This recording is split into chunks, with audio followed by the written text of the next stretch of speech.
Hello everyone, this is Dr. Elson Haas. I'm really glad you joined me to talk about healing sleep. Sleep is essential. If we don't sleep well, we don't feel well. We can't feel our best unless we're getting our best sleep. Poor sleep, not being able to fall asleep, waking up through the night is really common. More than 75 million Americans have trouble sleeping. 62% of adults don't sleep well several nights a week. That's almost 2/3 of our adult population, and it really affects our well-being. There are many problems associated with sleep deprivation.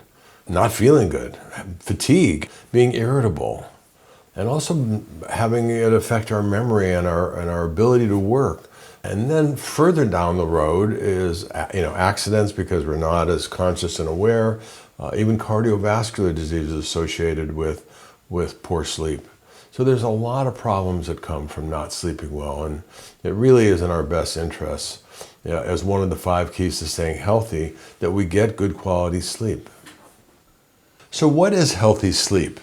Realize sleep is a recharging, healing state. When we sleep well, our whole body has the potential to heal. When we first go to sleep, we start dropping in. We start to maybe get, jump. Some people have their legs jump or that, but you start to just deepen a little bit. And then the second stage, we go a little deeper where our movement stops and we start to drop into a deeper sleep. It's almost look like you're going down a little rabbit hole. And then in the third stage is this kind of slow brain waves, delta waves. You start to go really deep into sleep. And then some people put a 4th stage, but really the 4th stage is the Rem sleep. And that's really the important one for recharging. When we don't get deep sleep, it affects us psychologically, or sometimes they're on certain medicines that don't allow the deep recharging sleep. And that's a concern. So we really want to have several periods over the night, and that's why 7 hours seems to allow us to go into several states of deep sleep and REM sleep, and that to me that's really important. And I know when I wake up and I go back to sleep at 4 or 5 in the morning after I get up once, and I have some dreams, I'm recharged better. I feel that deep sleep. And I wake up usually with energy and excitement for the day. And that's really what I want for you. And that's the whole idea of this Healing Sleep program, is to have you realize the importance, the vitality of healthy sleep. And what does it take for you to do that? A number of things can interfere with sleep. And some people actually don't sleep well because they have restless legs. Where their legs are jerking, they feel very tight and spasmodic in their calves or their feet. And that's a hard one to figure out. Doctors have trouble with that. I've seen where minerals like magnesium and potassium and calcium taken at night may help calm that down. There's medicines that people use for that as well. But if you have that, you should talk to your doctor about it. For those of us in a relationship and sleeping together, snoring is a big issue. Everybody snores on occasion, but if you're a regular snorer and you wake up your partner, then that's not ideal. So many people snore. That can be many factors: general congestive diet, too much bread, cheese, and processed food. Your body tends to want to detoxify, eliminate things, and particularly mucus at night, and that's one of the common issues. People who are overweight, people who have allergies, can have much more swelling of the membranes of their nose and sinuses, and that can cause snoring. So, talk to your doctor about that. You may have sleep apnea also, so you should check that.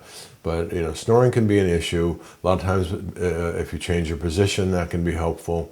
But make sure talk to your sleep partner and make sure that you're not waking him or her up with your snoring. And that's a common complaint I get when I talk to couples, is they have to sleep in different rooms because somebody makes too much noise and the other one's a light sleeper. So pay attention to that. Some people have sleep apnea, which is actually lack of oxygen and stopping breathing in the middle of the night, sometimes choking, and that has a lot of factors. And that whole new area of sleep medicine evaluates people, and you can do a sleep study, you can do it at home, you can do it in like a little hotel room that they set up where they monitor you and look at your sleep and your brain waves and your oxygen levels, and they can really monitor whether you have just simple insomnia or not, or sleep apnea. Well, how much sleep do we need? Well, 7 hours seems to be the magic number, but it's really different for everyone. But it has to do with our quality of sleep too. If we're getting good quality sleep and deep sleep and going through the stages of sleep and we wake up feeling good, that's enough sleep for us. Sleep can change also as we age. Typically, elder people don't sleep as much. They get up more frequently. Men and women get up to pee more. And also, we maybe don't need as much sleep. We need more sleep when we're babes and youngsters. From 5 to 10, probably need 10 to 12 hours, really. Maybe 8 or 9 is sufficient for many. And as they get into the school years, teenagers you see, they tend to have a later schedule. They like to stay up late. They don't like to get up in the morning. That's pretty typical. And as we age, you have to just pay attention to your sleep patterns and make sure you're getting enough rest, and that's really crucial. Also as we age, or especially if our health is not as good as it used to be, or we have more worries, or we're watching too much news, that can affect our sleep and cause us to lose some sleep. One of the keys, I think, for healthy living is finding a rhythm. Having a rhythm where you go to sleep at a similar time and you wake up at a similar time is ideal. If you can do that without setting an alarm clock, your body's kind of following its own right rhythm. The two most common sleep issues are not being able to fall asleep, having your mind too active, being irritable, agitated. And probably the most common one is when we go to sleep and we wake up after 2 or 3 hours or 4 or 5 hours, and our brain is a little too active, we're tossing and turning, we have worries on our mind, and not being able to go back to sleep challenges many people. Well, there's a lot of potential remedies for poor sleep. You can easily just take a pill. Many doctors, you just tell them you don't sleep well, they'll give you a sleeping pill like Ambien or a relaxant like Xanax or Ativan or something like that. Well, why not take the quick fix? And many people choose that, but it doesn't always work, and it doesn't work over a long time. There's a big problem with sleeping pill addiction and getting off of them. And people go into programs, 30-day programs, to get off Ativan or Valium or some of the common benzos, we call them benzodiazepine, medicines. So be cautious when you get prescribed those from your doctor, and see if there's other things you can try. Just be cautious and aware of using medicines for sleep. When I became a doctor 45 plus years ago, I said really what I wanted to do in medicine is I want people to be aware of everything that they do and how it affects them. Because I saw early on that people's lives created the problems that they had. Not just they didn't come happenstance out of the blue, that all of a sudden you have this disease or that disease or this symptom. There's reasons for it, and that's why I call what I do common sense medicine, and it helps. And I'm helping my patients figure out, well, what's underlying this? And that's really the key integrative medicine question, rather than the Western approach of what can I take to make this go away, which is a simple quick fix, which a lot of people are looking for. The real question is, why is this present? What's causing this? What's the underlying factor? Is there something that needs to be done, or I can, a way to be that I can heal this? And that's really, to me, the key question. How do I heal? Most practitioners, most medical doctors don't work that way. They're in charge, they tell you what to do, they tell you what's wrong, and if you listen to them, you're going to follow that. Everybody's going to be on a statin for their cholesterol, they're going to be on blood pressure medicines, and that's a choice that we each make. I still write prescriptions for people, but it's based on their decision. I say, I'm a doctor working in cooperation with you. I want you to take charge. You're going to decide what you do to your body. If you want to take the antidepressant rather than a natural program for it, if you want to take a sleeping pill, I support you in doing that. But, that's not necessarily the ultimate way to improve it or to heal that. I have thousands of people that I've done detox groups with, both online and in person, and most of them say they're sleeping better. I know it worked for me that way, and I started sleeping like a baby, sleeping more deeply, having good dreams. So one approach I would take is the lifestyle first aspect. But let's begin with some of what we call sleep hygiene. The quality is just like lifestyle. This is the lifestyle about sleep, and that's one, having kind of a basic rhythm that you have for your body that you tune into. Some people like to go to bed at 9 or 10 at night. Some people like to stay up until 12 or 1. But as long as you're sleeping well and you can get up at a reasonable time naturally and you have energy from your sleep, that's what's important. So find your rhythm. That's the beginning part. Pay attention to the factors that might undermine your sleep. Stress is one. Are you worried? You have too much on your mind. You get up three times after you get in bed. So I got to remember to call so and so tomorrow. Do you have fears? Do you have worries? Do you have personal dilemmas, doubts, stresses? All those factors can contribute to poor sleep. Does electromagnetic frequencies, the Wi-Fi in your house, the TV that's in your bedroom, working on your computer. A part of sleep hygiene is use your bedroom for sleep and intimacy, not for work, not for having your computer there. I know for myself, when I took my television and my electronic clock and all the electromagnetics out of my bedroom, I started sleeping better. And you want to have the temperature right. You want to have the amount of coverage you have on you so that your body temperature is good.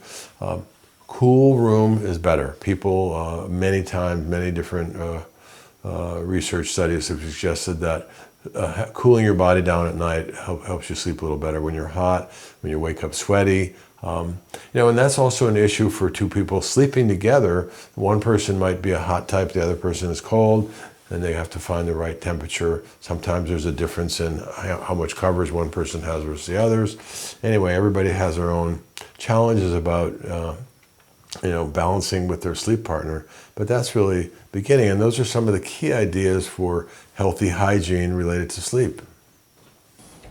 All right, let's review simply the 5 keys to staying healthy.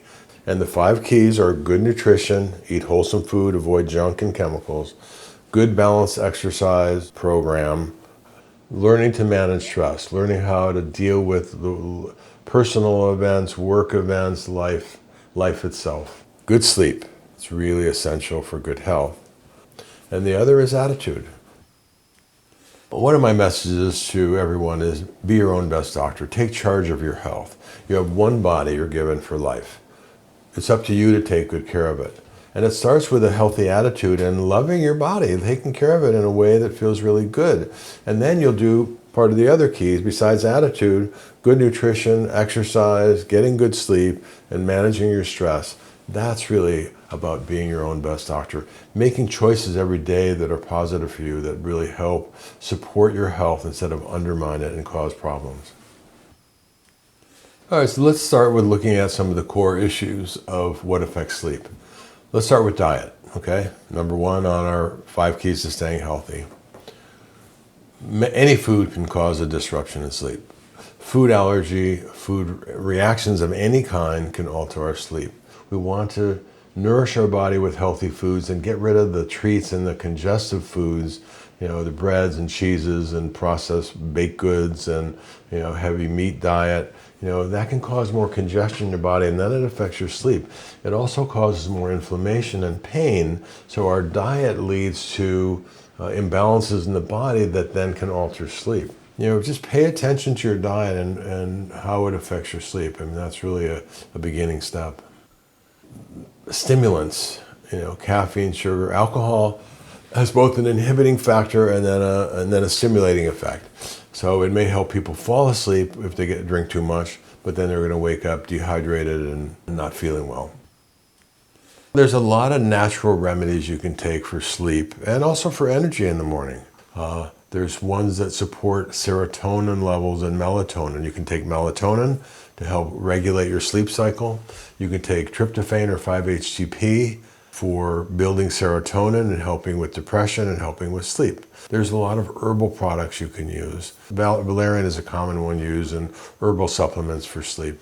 There's also GABA aminobutyric acid, which certain medicines are made from, but the natural product is a calming neurotransmitter.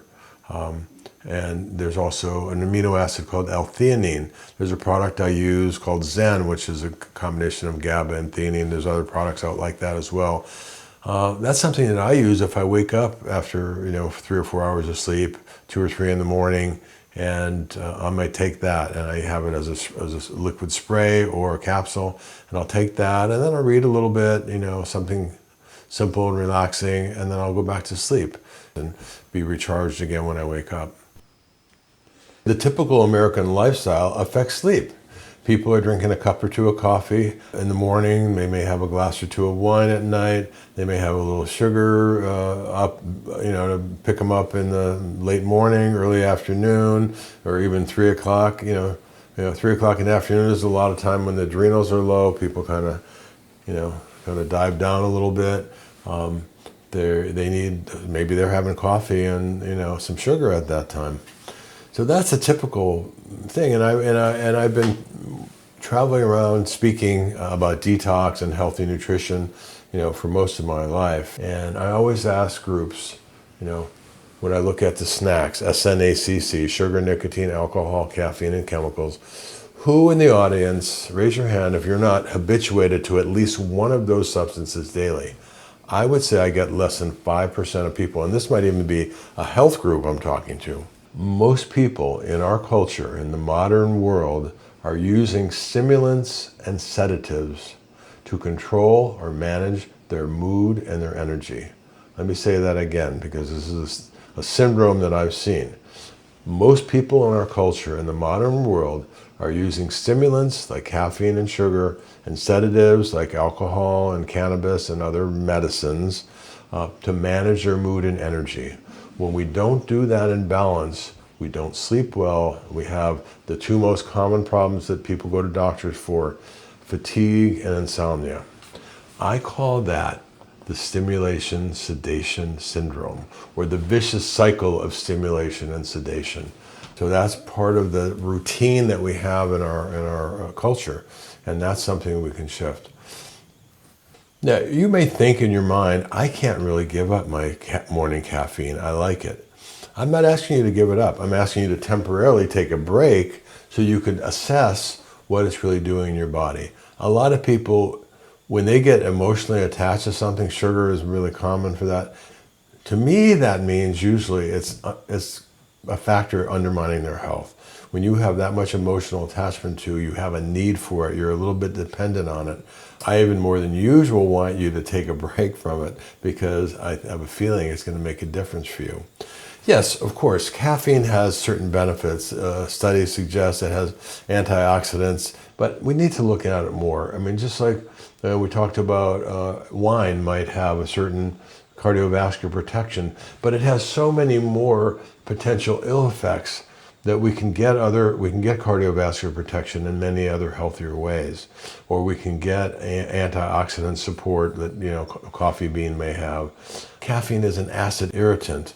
There are so many people nowadays with GERD, gastroesophageal reflux disease, that are on antacids for that. I mean, we need to, if you have that, you really want to take a break from caffeine and alcohol because those are both irritants to the gut.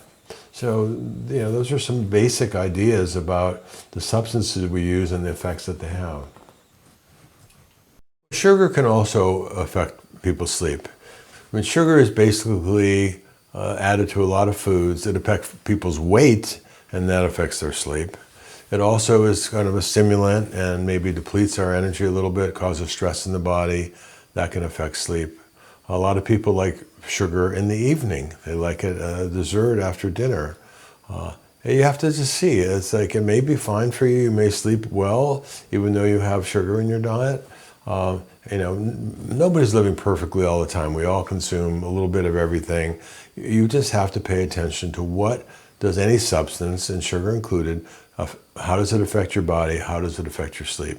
And you don't know that until you kind of take a break from it, and then you bring it back in and see what happens. Alcohol doesn't really help people sleep well through the night. It may help you fall asleep. Some people like a nightcap, but we have to look at also what happens with the depth of your sleep and the brain waves and the quality of your sleep and how you feel when you wake up. If you drink a little too much alcohol, you already know how it feels when you wake up. To me, that's a disincentive to even drink at all, because even one glass of wine in the evening alters my sleep a little bit and how I feel when I wake up. But again, the whole idea is that we're tuning into when we do something, how do we feel? When we don't do it, and then when we do it again, how do we feel? And that's the key.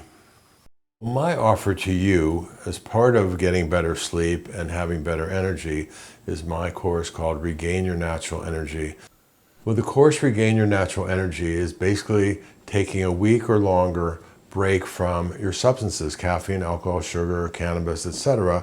And that is going to help you sleep better. You're getting off your stimulants, you're getting off your sedatives. Now, Regain Your Natural Energy has many tools. It basically has you make a plan, a commitment, you do an assessment of yourself, what's going on. It has hydration helper because you really want to make sure you're drinking water. It's got exercise guidelines, it's got food guidelines, supplement guidelines, and there's a very in-depth program to guide you, to hold your hand and support you over the week or longer that you do this. We all know that good sleep, deep sleep, recharging sleep is a key to your lifelong energy and good health. It's one of, to me, the important building blocks of good health.